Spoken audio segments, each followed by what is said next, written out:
All right, good morning, everyone. How many of you have seen the new Spider-Man movie? Okay, yeah, wasn't that thing great? Man, that was so much fun. My family and I saw it 2 weeks ago, and on the way out to the car, we're talking all about it, and I noticed a bit of a mix of emotions within me. The overwhelming emotion was joy. I mean, I just had an absolute blast. But another emotion that was in there was awe. I was so impressed with the writing, the dialogue, the scenes they set up, the pacing, how they tied it in from the previous movie, how it tied into the broader MCU, the Marvel Comic Universe. I mean, it was just so well done. But that led to a third emotion that really surprised me. Mourning. Yes, you heard me right. I was mourning a little bit because this is how it used to be every single time you went and saw an MCU movie. In the last few years, it's just been a muddled mess. Like, they don't know what they're doing, where they're going. They give you too many characters all at once, or you get bad guys that come in that you're like, wait a second, where was this in the first phase? And I mean, it just has been a disaster. And then you get this one. And it was just like, this is how it's supposed to be. Like, it reminded me of the good old days where you'd go to the movie theater and you'd see some genius, arrogant billionaire go and get absolutely humbled where he becomes Iron Man. And then he stops making weapons of mass destruction that get used by terrorists for nefarious means. And he becomes a weapon of mass destruction who stops the terrorists and their nefarious means. That's the movies we like. We want to go to the theater and watch the transformation of a Tony Stark or of Stephen Strang, of a Thor, of Ant-Man. We want to see them go from these arrogant jerks to becoming these humble, selfless men who are willing to sacrifice themselves to fight the aliens and save humanity. I'm feeling really alone here. No one else is going, yes. All right, so for the one of you out there that likes classic MCU movies, then today is your day. Because today we're going to see an arrogant 17-year-old be utterly transformed, not into a superhero, but into an absolutely phenomenal, selfless leader whom God uses to not just rescue his family and friends, but to end up saving an entire region of the world. As we study the life of Joseph today, my hope is that you'll not only be inspired, you might not just learn more about the scriptures, but that you will hear and realize that whatever you are going through, it will not last forever, and that your God is bigger than any problem you face. That's what I hope you're going to take away today. So, as we get ready to dive into the story of Joseph in the book of Genesis, let's just take a moment to pray. All right, so Heavenly Father, this time is yours. These people are yours. The words we're about to read out of these scriptures, these are yours. And so that's why we asked, Father, that you would do exactly what you need to do. Lord, help us to not just try and take these things and twist them for our own purposes, but instead to hear loud and clear what you have already been saying throughout the generations and what you were saying today to us. Father, I pray that your will be done here on earth just as it is in heaven, in our lives, just as you desire. So, Father, as we see the transformation that Joseph went through, help us to lay our lives before you, asking you to transform us more into the image of Jesus so that we too might live like Jesus lived and love like Jesus loved. And we pray this in his name to you, Father. Amen. All right, open your Bible to Genesis chapter 37. If you did not bring a Bible, grab the Pew Bible that's in the tray in front of you and go to page 29. We're going to be in Genesis 37. If you're a first-time guest, my name is Aaron. We are in a series this summer called Jesus in Genesis.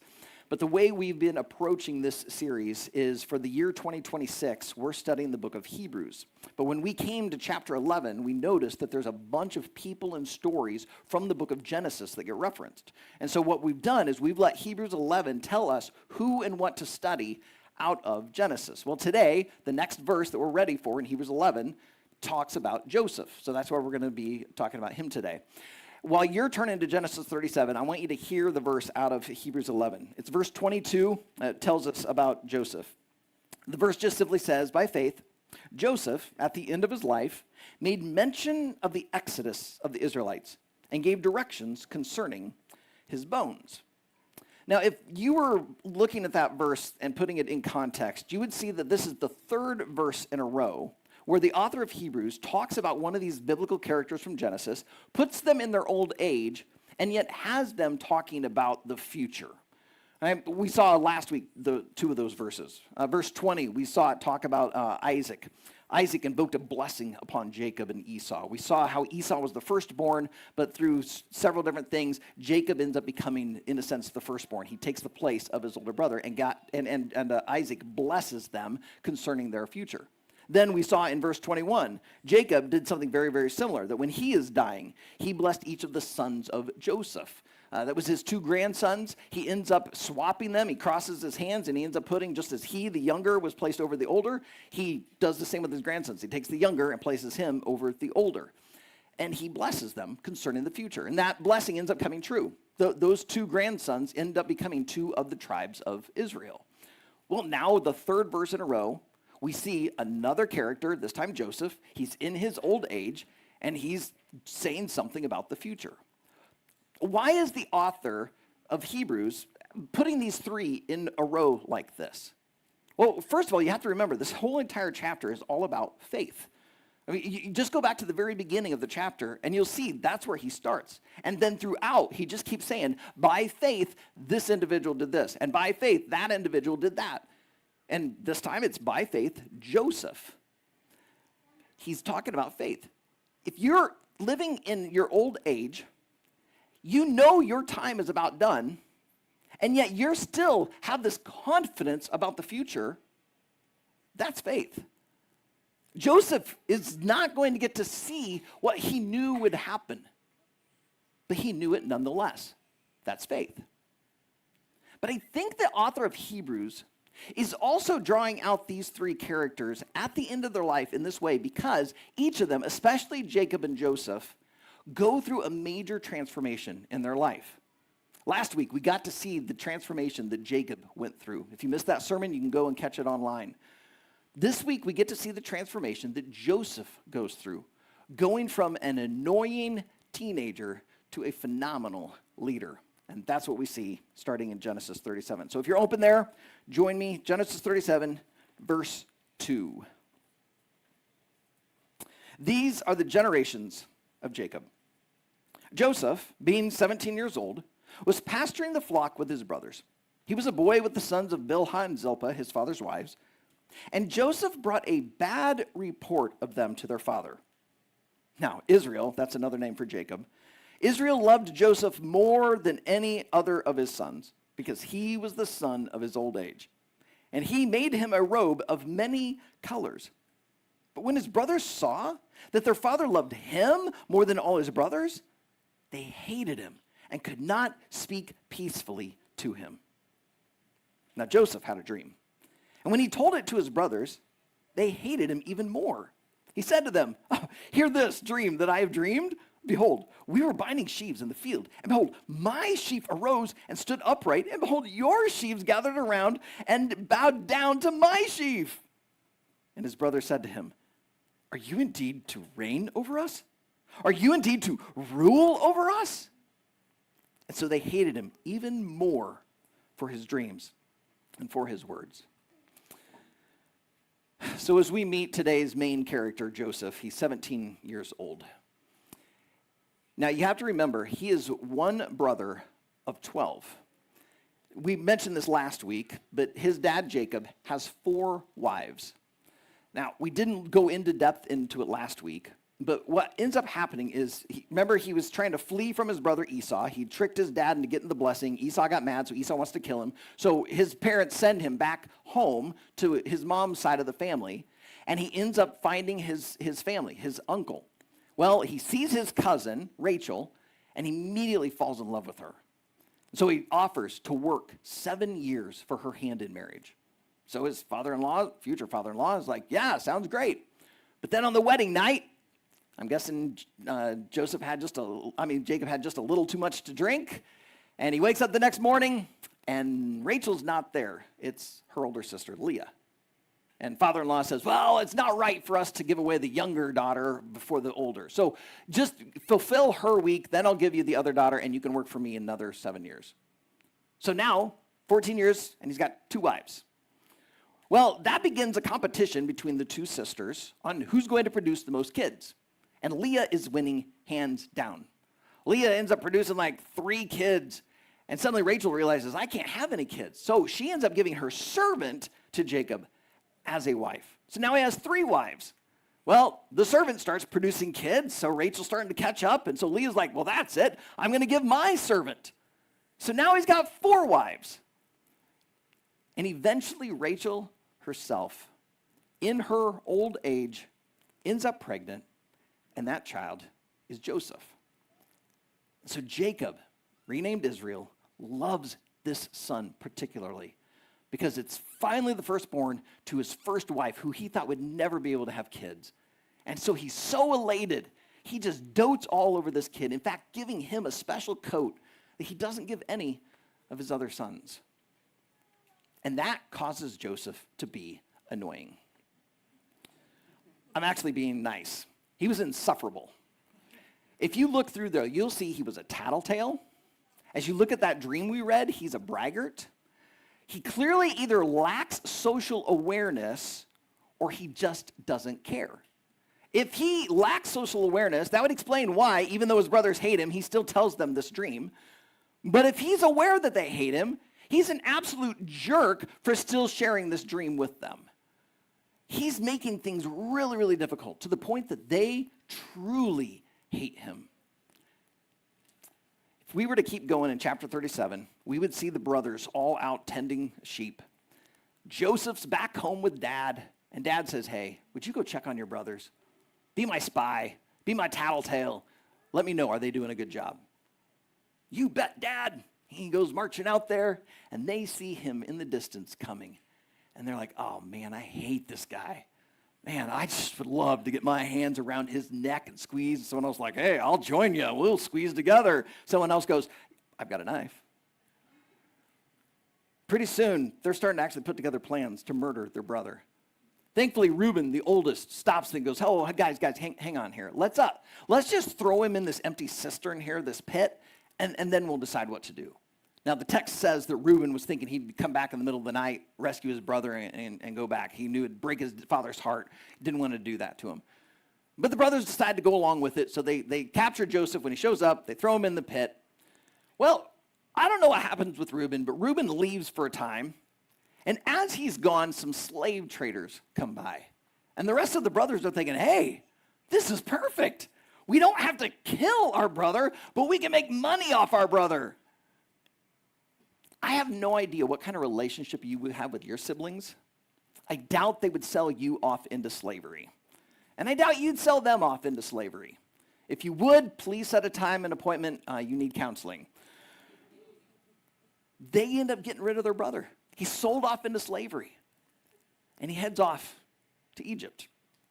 Now, if we keep going with the story, what we see is Joseph ends up being sold to a man named Potiphar. But rather than sulk, rather than become more annoying because his circumstances have gotten worse, some way, somehow, Joseph actually begins to work. Maybe some of what his dad tried to instill in him starts to come out. And ends up standing out in such a way that within, we have no idea how long, but maybe a few weeks, months, a couple of years, Joseph is now head servant. He's over the entire household because he's such a good worker and he's so trustworthy. What looked like was going to be a really, really bad situation actually starts to turn into a better situation. Because back home, he's hated. Now he's liked. He's respected. He's trusted. And he's also wanted. As a strapping young 20-something, he's working hard. He's probably in great physical condition. And Potiphar's wife can't help but notice. And she wonders, what would it be like to have this young man? And here's what happened. Flip over to Genesis 39. Join me down at verse 11. Genesis 39, start with me at verse 11. But one day, when he, Joseph, went into the house to do his work, and none of the men of the house was there in the house, she, Potiphar's wife, caught him by his garment, saying, lie with me. But he left his garment in her hand and fled and got out of the house. And as soon as she saw that he had left his garment in her hand and had fled out of the house, she called to the men of her household and said to them, see, he, now this refers to her husband Potiphar, He has brought among us a Hebrew, that would be Joseph, to laugh at us. She's saying he brought him here to mock us. He came into me to lie with me, and I cried out with a loud voice. And as soon as he heard that I lifted up my voice and cried out, he left his garment beside me and fled and got out of the house. And then she laid up his garment by her until his master came home. And she told him the same story, saying, the Hebrew servant whom you have brought among us came in to laugh at me. But as soon as I lifted up my voice and cried, he left his garment beside me and fled out of the house. Well, as soon as his master heard the words that his wife spoke to him, this is the way your servant treated me, his anger was kindled. And Joseph's master took him and put him into prison, the place where the king's prisoners were confined, and he was there in prison. So things have just gone from kind of bad, not that bad, to really bad, to worse. This is the point in many people's story where they would obey the words of Job's wife. Many of you are familiar with the book of Job. All these bad things happen to Job, and his wife says, curse God and die. This is when many people would begin to deconstruct. They'd start to leave the faith. Because they believe that if there is a God, he should love me, and if I do all the right things, then he's going to bless me. Well, Joseph here did the right thing, and yet it ended up making things worse. How can I follow a God like that? So he's out.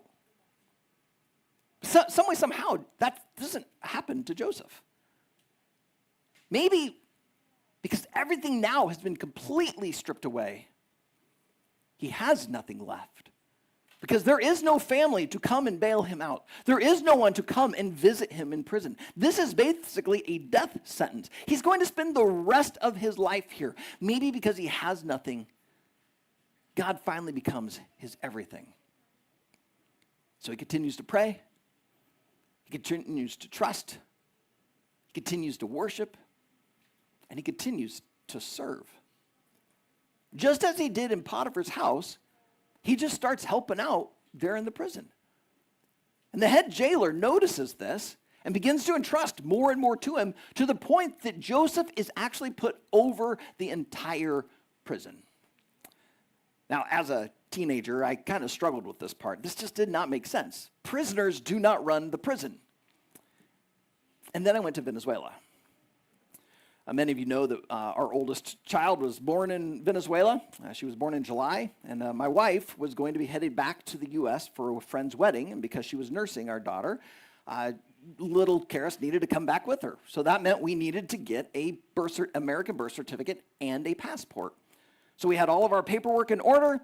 We fly to Caracas. We walk into the U.S. Embassy. The line from the Venezuelans was really, really long, but the window for the Americans had no one. We walk right up. We hand over the paperwork. They said, hey, this all looks great. Everything appears to be in order. We should be back with you in probably about 30 minutes. So we're waiting in the lobby. 30 minutes go by. Another 30 minutes go by. Another 30 minutes go by, and we're starting to wonder, what's taking so long? Because, this is pre-cell phone day. We had nothing to distract us. So we're just waiting and waiting and waiting. And finally, a woman shows up, and she says, Mr. Bird, could you come back here? Oh, no. Yeah. I'm thinking, did we mess something up on the application? Is there something else I'm unaware of?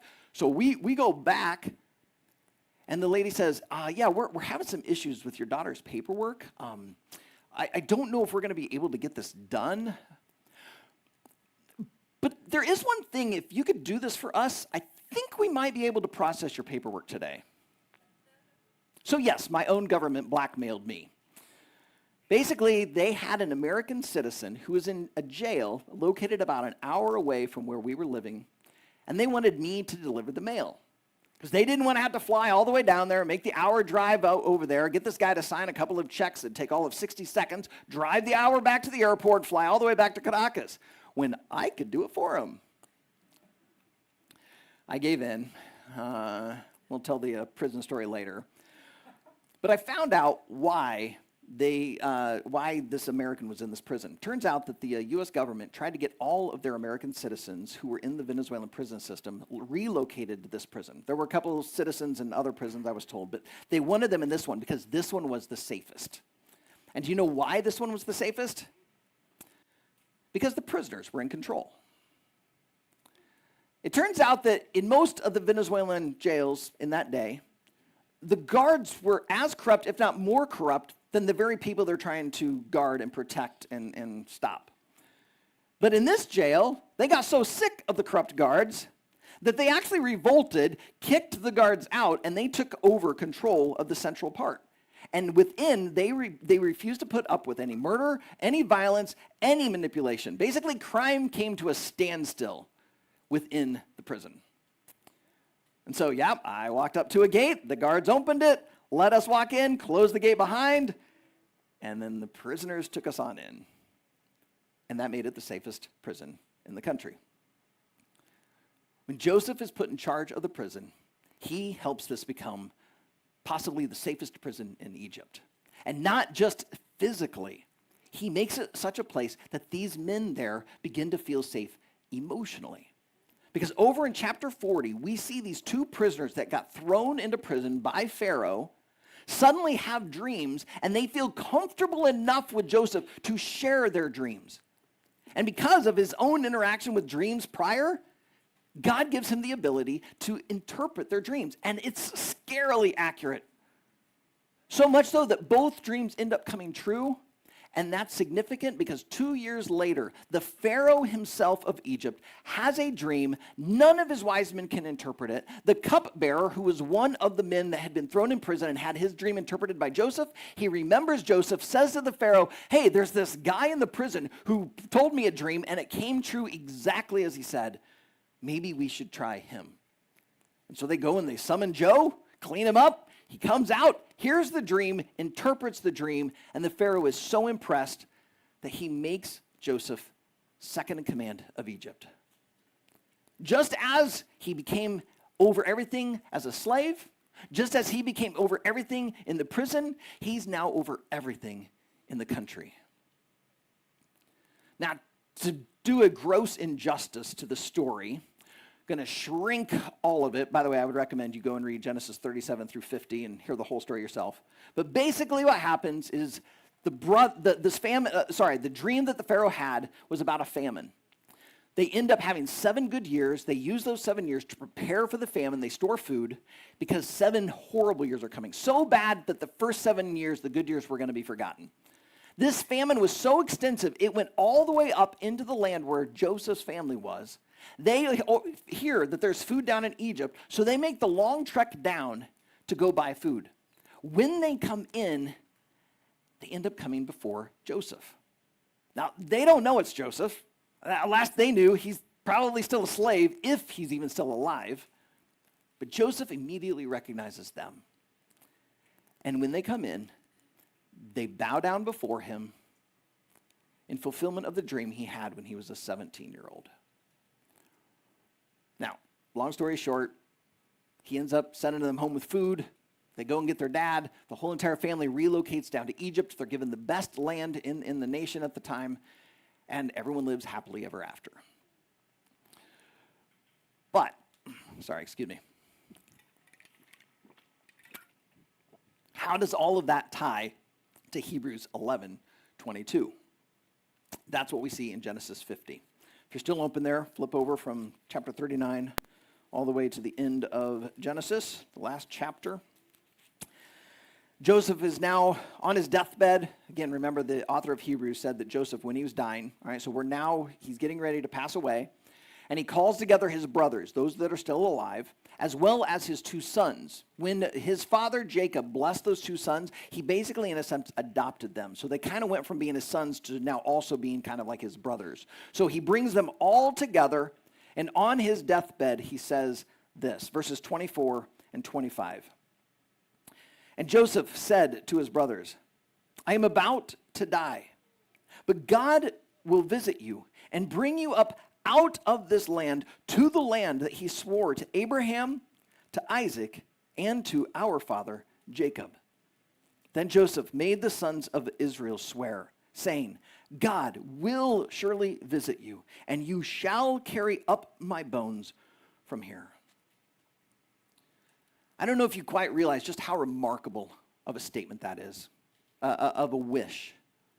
Because he has spent the majority of his life in Egypt. And in a sense, this has become home. Not only did he end up getting sold there as a 17, 18-year-old, we don't know how long that slavery lasted. We don't know how long he was in prison. But then we know he was at least there for the 7 good years and through the 7 bad years. And now he's an old man about ready to pass away. And he's had a good life. He's married an Egyptian woman. He's had some boys that he loves. He's a hero to this nation. And yet he says to them, when God visits you, when our people, our family, relocates back home, back to the land that God had promised to our forefathers, Abraham and Isaac and Jacob, I want you to put my bones in a box and I want you to ship me out of here because I am part of this family. I am part of this nation. I worship the one true God. He wasn't going to get to see it himself, and yet he knew it would happen. Now, I don't think he knew that it would be happening 400 years later, that his family and people group would be made slaves in Egypt. I don't think he had any idea that there would be 40 years of wandering in the wilderness before they actually get there.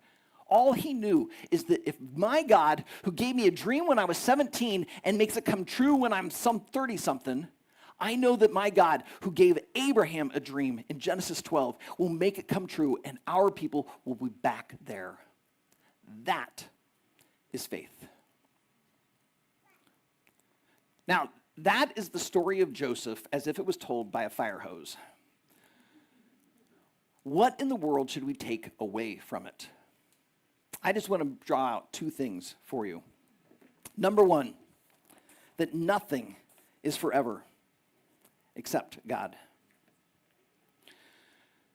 If you're anything like me, when you go through really, really difficult times, the difficult circumstance, the relationship issue, whatever it might be, it just almost like consumes your thoughts to the point that you live and act and think as though this is where you're stuck for the rest of your life. This will always be. I've known some people who were single, longing to be married, and yet they just figured, God's going to curse me, and I'm just going to be single my entire life. I've seen people who, during unemployment, have thought, I can't seem to find a job. Maybe I'm going to be stuck here forever. I've seen some people, even myself, go through depression. And when it's just dark, you just don't think you're ever going to get to see the light again. We live as though the circumstance is a forever circumstance. And so we have to remember that nothing is forever except God. Just look at the story of Joseph. When he sold off into slavery, that looked like it was going to be forever, but it wasn't. When he gets thrown into prison, that definitely looked like it would be forever, and it wasn't. And Joseph even knew his family, his people group, as they would turn into this nation, even they would not live forever in Egypt. That would end, and they would return home. So whatever you are facing right now, whatever you're going through, I'm telling you, it will not last forever. Because even if it lasts forever in this life, if your faith is in God, you get an eternity with him, and this will end. But most likely, your God, who knows you, loves you, created you, and died for you, is working in ways that you cannot see, and he's going to bring you through this. And you'll discover that this circumstance was not forever. That leads into the second thing I want to take away from this story, and that is that nothing is all-powerful except God. When we go through those tough times, feeling like this is going to last forever, we almost act as the circumstance or the person or whatever it is we're facing is somehow bigger and more powerful than God. Like we cower in fear to the demanding boss, almost living and acting as though they're bigger than God. We act as though the sickness is somehow more powerful than God. We act as though the creditors are more omnipresent than God. We live as though this circumstance is so big, I don't think God's going to get me through this. But again, just look at Joseph. His brothers put together some plans, but those plans ended up not being all powerful. God worked around them and through them. Even when he's thrown into prison, Potiphar intends bad for him. That wasn't all powerful. I mean, not even the Pharaoh was all powerful. The Egyptians saw the Pharaoh as being a god, and yet he could not stop a famine that was on the way. Nothing and nobody is all powerful except God. And Joseph revealed that he knew this theological truth. If you're still there in Genesis 50, go up a couple of verses. Go to verse 20. This is right after his father has passed away. They buried him, and now the brothers fear, oh no, he's now going to get his revenge. And so he's trying to assure them, no, don't fear. I love you guys. And in the midst of that, he says this, Genesis 50, verse 20. As for you, you meant evil against me. When you sold me off to slave traders, you meant evil against me. But God meant it for good, to bring it about that many people should be kept alive as they are today. Some of you, you feel like things are against you. And what Satan intends for evil against you, God can work for good. That's why God wrote through the Apostle Paul in Romans chapter 8, verse 28. And we know that for those who love God, all things work together for good, for those who are called according to his purpose. Do you love God? If you do, then God is at work for your good. And he's going to use the great, fun, wonderful moments, and he's going to use the painful, difficult, dark moments. None of it is going to go to waste. He's going to use it for your good and for his glory. So don't buy into the lie that this situation is going to last forever. Don't buy the lie that this thing is bigger than your God. And in the moments when you struggle and doubt, all you need to do is look to Jesus, the true and greater Joseph. Because like Joseph, who was rejected by his brothers, Jesus was rejected not by brothers, but by his creation. John 1 tells us that those whom he created, who he put his image in, we rejected him. And our rejection caused him to be mocked, to be spit upon, to have his back lashed by a Roman whip, to have nails driven through his wrists and his feet. And yet, he didn't quit. He didn't give up. He endured the cross. Like Joseph, he went through hell to bring us to a place where we could get heaven. He went through the difficulty to rescue us from our spiritual famine. So when you find yourself struggling and doubting, look to Jesus, because that grave did not last forever. And that grave was not more powerful than him. Jesus revealed he was God by showing he has power over even death itself. And so when you keep your eyes on Jesus, you always have hope. Just as Joseph seemed to always have hope through whatever he went through.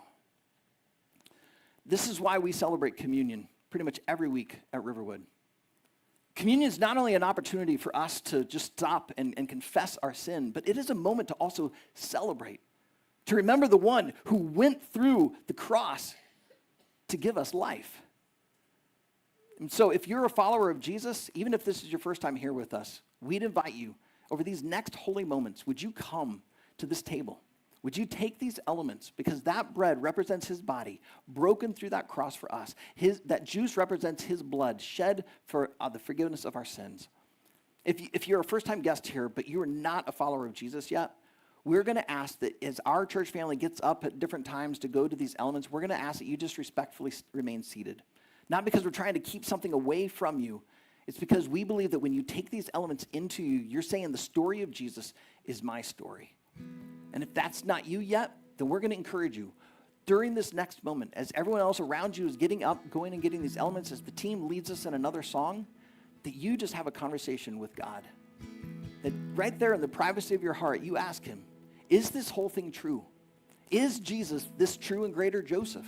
Is he the one who went through the difficulties, who went through the cross so that my sin could be forgiven? And if the Holy Spirit reveals it to you that yes, it's true, then right where you're at, will you confess your sin and give your life to him? But if you are a follower of Jesus, then whenever you feel moved, feel free to get up, go get these elements, bring them back to your chair, and just spend some time with the Lord, thanking Jesus for doing for you what you could not do for yourself.